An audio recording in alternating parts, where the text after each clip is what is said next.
What do you think about yourself right now? Do you know who you are? No, I'm not asking about your name, your profession, your roles.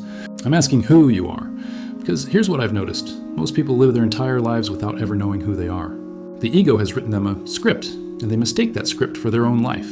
They play the doctor role, they play the parent role, they play the successful person role, but they've confused the role with the actor. Now, I'm going to tell you something unsettling. If you can define yourself in one sentence, that's not you. I'm a lawyer. No, that's your job. I'm a parent. No, that's your role. I'm smart, strong, talented. No, those are the ego stories. So who's the real you? It's because you don't dare to ask this question that the ego keeps winning. And as it wins, it secretly destroys your life. You see, here's the thing. The ego doesn't come like an enemy. It comes like a friend. It tells you it's helping you. It promises to protect you. You'll be lost without me, it says. And you believe it, because the ego speaks with your voice. It appears as your own thoughts. But here's the truth. The ego is a parasite. It's not something that belongs to you. It's something that lives on you, just like ivy on a tree. First it wraps around slowly, then it covers all the branches, until finally it blocks the tree from seeing its own sunlight. And the tree withers in the darkness. Society has even given this parasite a name. Personality, they say. Identity, they say. Self, they say. They even praise it. He has a strong ego, they say, as if it's a compliment. But no one asks, is this ego really serving you, or are you serving it? Because look around you. How many people are truly happy? How many are at peace? How many wake up in the morning and say, yes, this is my life and I love it? Very few. Most people are in a race, in the middle of an endless run. They're running without even knowing what they'll win. They only know they have to run, because the ego says so. And here's the most painful part. In this rush, they lose themselves. A parent can't spend time with their child because they need to be successful. A couple forgets to love each other because they're trying to be right. A person gives up their dreams because they need to appear reasonable. Why? Because the ego won't let you live your real life. It builds you a fake life, and that fake life is so convincing that you forget what's real. Here are the 5 secret weapons the ego uses. When you recognize these signs in yourself, you'll finally be aware of the game. And awareness is the first step to freedom. The first sign, you constantly feel the need to prove yourself. In every situation, every environment, every conversation, you try to show people how valuable, how knowledgeable, how successful you are. This isn't just at work. It's on social media too. At family gatherings too. Even when you're alone, you're constantly proving things to yourself. Constantly testing yourself. Am I enough? Am I valuable? Am I important? Imagine you're in a meeting. Someone says something smart. What do? You don't listen. You're already preparing a smarter answer in your head. Because the ego can't allow that person to overshadow you, or you post something on Instagram. What do? You check every 10 minutes. How many likes? How many comments? How many views? And if you don't get as much attention as you expected, you feel worthless. Or a friend tells you about their success. You should be happy, right? But there's a restlessness inside you. Because the ego immediately kicks in, I need to achieve something too. Otherwise, I'll be insignificant. But look, does a real tree try to prove itself? No, it just grows. Does a real river try to prove itself? No, it just flows. Nothing in nature proves itself. Because nature knows its existence is enough. But the ego convinces you that your existence isn't enough. You must do things, achieve things, prove things, it says, and you start running on the wheel like a hamster. Because the ego is based on an illusion, the illusion of inadequacy. It tells you you're not enough as you are. And so you constantly chase being more successful, richer, more beautiful, more important. But no matter how much you become, it never feels enough. Because the problem isn't in what you are, it's in forgetting who you are. What you need to do is very simple but very difficult. Stop trying to prove yourself. For one day, just one day, live without trying to prove anything to anyone. Don't try to be the smartest person in the meeting. Don't try to collect likes on social media. Don't try to look better to your friends. Just be, just breathe, just exist. You'll notice that when you stop proving, all that's left is peace. Because peace lies in simply existing without being anything. But here's what's even more interesting.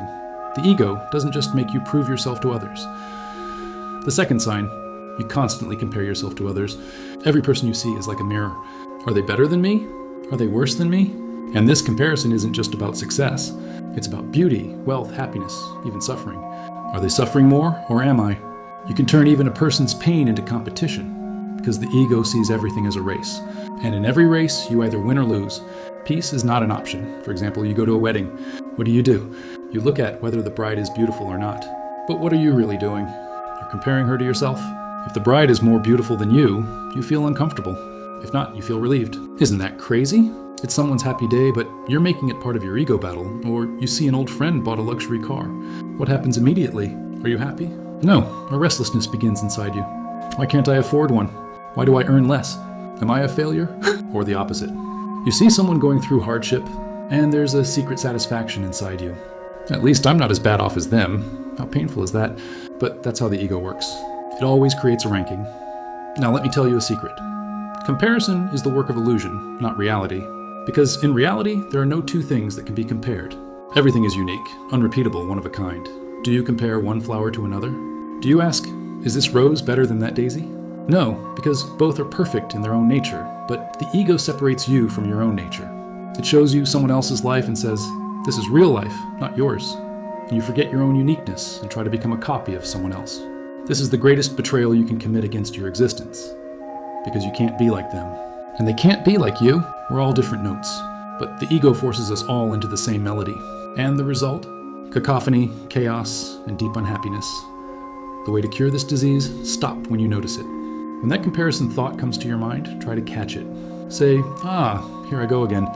Then consciously do something else. Really look at that person. Not as a competitor, but as a human being. See their struggle, their pain, their beauty. Because when comparison stops, empathy begins. And empathy is the only thing that melts the ego. When you don't compare yourself to anyone for a month, you'll be a different person. But the ego doesn't just fight with others, it fights with life itself. The third sign, you feel the need to control everything. You try to control people, situations, outcomes, even the future. And when you lose control, panic, anxiety, anger. Because the ego has told you, if you're not in control, you'll be lost. You'll suffer, you'll fail, and you believe this lie. Every day you try to grip tighter, but the tighter you grip, the more everything slips away. Think of a relationship. You try to control your partner. You want to know where they're going, who they're talking to, what they're thinking. But why? Because you love them? No, because you're afraid. The ego says, if you don't control them, they'll leave. And you turn your love into a prison or at work. You try to control every detail. You can't trust your employees. You can't delegate. Because if I don't do it, it won't be right, you say. The result? Burnout, loneliness, and ironically, less productivity. Or your children. You try to plan their every step. Which school they'll attend, what they'll study, who they'll be friends with. But what are you really doing? You're trying to live their life, because you couldn't live your own. Here's a deep paradox. What you're trying to control is actually controlling you, because the need for control is the opposite of freedom. And isn't a life without freedom a prison? Think about it. Does a river control its flow? Does a cloud control its shape? Does a leaf control its fall? No, they surrender to the flow. And this surrender isn't weakness. It's the greatest strength, because control is an illusion. You can never truly control anything. Life is too big, too complex, too mysterious. You're just a small note in a great symphony. Trying to control it is like trying to stop the entire symphony. The ego doesn't understand this, because the ego is based on separation. I'm here, the world is there, I must control it. But the truth is, you're not separate from the world. You are the world. Letting go of control is the hardest thing, but it's also the most liberating. Start with small steps. One day, abandon your plan. Whatever happens, happens.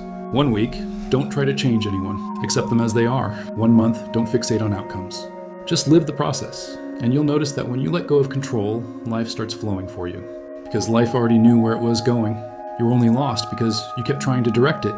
But the ego's most insidious weapon is the games it plays with time. The fourth sign, you're not in the present moment. You're either in the past or the future. Your mind either says, I wish, or I hope, but it never says now. You look at the past, regrets, losses, mistakes, longings. You look at the future, worries, plans, expectations, fears. But where is now? Where is the only real time? You missed it. You're missing it every second. Because the ego must keep you away from now. Because in the now, there is no ego. You're at dinner with your partner. A nice restaurant, delicious food, pleasant atmosphere. But what are you doing? You're thinking about an argument from last week, or that important meeting tomorrow. Your mind is there, your body is here. The result? You're neither tasting the food nor experiencing the moment, or your child is telling you something. Excited, happy, energetic, but you're not listening. You're thinking about tomorrow's bills. You're trying to solve last month's problem. Your child is there, but you're not. And that moment will never come back. Or you're walking in a park. Birds are singing, the sun is shining, there's a breeze. But you don't even notice. Your head is in that unfinished project, that unsolved problem, that unlived tomorrow. Life is happening, but you're missing it. Why does the ego keep you away from the now? Because in the now, the ego dissolves. In the now, there is only pure existence. No thought, no identity, no story. The past is where the ego feeds. It gives it a story. I am this because I experienced that. The future is where the ego exists. It gives it a purpose. I will be this because I will achieve that. But now? In the now, there is neither past nor future. There is only this breath, this moment, this sound, this feeling. And if you're truly in the now, the ego disappears. Because the ego is a mental construct. The now is beyond the mind. That's why all mystics, all sages say the same thing. Now, now, now. Because salvation isn't in the past. Salvation isn't in the future. Salvation is in the now. It has always been in the now. But you can't see it because you're not there. Returning to the now is possible. Every moment it's possible. Because the now is already there. You just forget to return to it. Do something now. Breathe. Take a deep breath. Feel the air entering you. Feel your body expanding. Then release. Feel your entire body relaxing. There, you're in the now. Even if just for a second you're in the now. And that 1 second is more real than all the past and all the future. Because only that truly exists. And finally, the ego's greatest illusion. The identity game. The fifth and most dangerous sign, you identify yourself with your roles. I'm a doctor, I'm a parent, I'm a leader, I'm successful, I'm smart, you say. And you think these roles are who you are, but roles change. Jobs are lost, relationships end, the body ages, the mind slows. So when you lose your roles, do you disappear too? The ego says yes. And that's why you cling to those roles with your life. Because you think that without them, you don't exist either. Think of a CEO. The company is everything to them. They work morning to night, even on weekends. I am this company, they say. Then one day they retire, or the company changes hands. And what happens? Depression, loss, emptiness. Because that person thought they were the CEO. But CEO was a role, not them, or an athlete. Their entire identity is built on being a champion, training, competition, medals. I'm a winner, they say. Then an injury, career over, no longer a winner. So who are they? They don't know. Because when the role disappeared, they lost themselves too. Or a closer example, a parent. I'm a mother-father, they say. Their entire life revolves around their children. Then the children grow up and leave. The parent role is gone. What's left? Emptiness. Because they forgot their own existence. This is the ego's greatest deception. It gives you an identity and says, this is you. But that identity is just a mask you wear on stage. And here's the problem. You wear the mask for so long that you forget your face. Think of an actor. He's playing Hamlet on stage. If he still thinks he's Hamlet after the show ends, what happens? Madness, but we all do this. We play a role on the stage of life and think the role is real. Who you really are isn't in any role. You are the silence behind the roles. You are the emptiness beneath the masks. You are the pure consciousness that begins where all identities cease. But the ego never tells you this, because the ego needs identity. Without identity, the ego cannot exist. So it gives you new identities every day. And you move a little further away from yourself every day. Letting go of roles doesn't mean abandoning your responsibilities. You can be a good parent without defining yourself as I am a parent. You can be a good doctor without limiting yourself to I am a doctor. Ask yourself every day, if I didn't have all my roles, all my titles, all my achievements, who would I be? Ask this question with courage. The answer may not come to you, but the question is already the answer, because the question begins the search. And in searching lies the finding. Try living without identity for a month. Just exist. This is where things get interesting. Now you know these 5 signs. Maybe you recognized one or several in yourself. Maybe you saw all of them. And now what? Are you going to go to war with the ego? Try to defeat it? Try to destroy it? No. Because fighting the ego is playing the ego's game. The thing that says, I will defeat the ego, is the ego itself. Just in a more subtle, more insidious form. Look, the ego is not an enemy. The ego is an illusion. There is no enemy, only sleep. And you can't fight with someone who's sleeping. You can only wake them up. So how will you wake up? The first step is to notice. When you see these 5 signs, just notice. Ah, there I go again trying to prove myself. There I go comparing again. There I go trying to control. There I am in the past, future again. There I go clinging to a role again. Just notice. Don't judge. Don't try to change, just see. Because seeing is the beginning of transformation. The second step is acceptance. Yes, the ego exists. Yes, you play these games. And that's normal. Every human being experiences this. You're not flawed, you're just human. The ego is part of the human experience. But understand this, you don't have to identify with the ego. The ego can be there, but you can observe it. Just like the sky observes the clouds. Clouds come and go, but the sky doesn't change. You're the same way. Your ego comes and goes, but you don't change. The real you is the silence behind the ego. The real you is the pure awareness beneath all thoughts, all emotions, all identities. And this is important. This awareness doesn't require you to do anything. It only requires you to be, to simply exist, to simply allow yourself. Because look, all this time you've been trying to become something. To become successful, to become good, to become valuable, to become special. But what if you already were? What if you were already enough? What if you were already perfect, right now, without adding anything, without removing anything? The ego can't tolerate this thought, because the ego is built on lack. You're not enough yet, but you can be, it says. And while you chase becoming something you're not, you forget what you already are. But here's the truth. You are already complete. Nothing is missing. Nothing ever was. You just couldn't see it, because the ego had closed your eyes. Now, it's time to open them. Remember, this journey is not an end, but a beginning. Noticing the ego once isn't enough. You need to notice it every day, every moment, because the ego is so skilled that it can turn even your awareness of it into an identity. I'm an awakened person, it says, and creates a new role, so be careful, but not anxious. Because anxiety is also one of the ego's games. Just be alert, just be conscious. Just remember yourself, again and again, over and over, and be gentle with yourself in this process. Don't try to fight the ego. Try to understand it. Embrace it like a loving parent. Yes, you're there. Yes, I see you. But I won't let you run me anymore because, look, the ego isn't evil. It's just lost. Like a child lost in the dark. You can't find it with anger. You find it with love. You find it with light. You find it with understanding. And here's the paradox. When you accept the ego dissolves. When you fight it, it grows stronger. When you love it, it disappears. Because the ego is actually a lack of love. And when it meets love, it vanishes like melting snow. These 5 signs have given you a map. But the map is not the journey itself. Now you need to walk. You need to take your own steps. You need to discover your own truth. And on this journey, sometimes you'll get lost. Sometimes you'll fall. Sometimes the ego will seem to be winning. That's normal. That's part of the process. What matters is getting back up, noticing again, remembering again. Because what you're remembering is something you never actually forgot. It was just out of sight for a while. Like the sun behind the clouds, but the sun is still there, always there. When the clouds scatter, it will appear again. You're the same way.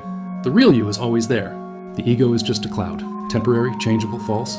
But you, pure, eternal, real. Now let me ask you a question. Which of these signs did you see most in yourself? And what will you do with it? Think about it, but don't think too much. Because the answer isn't in thought, it's in silence.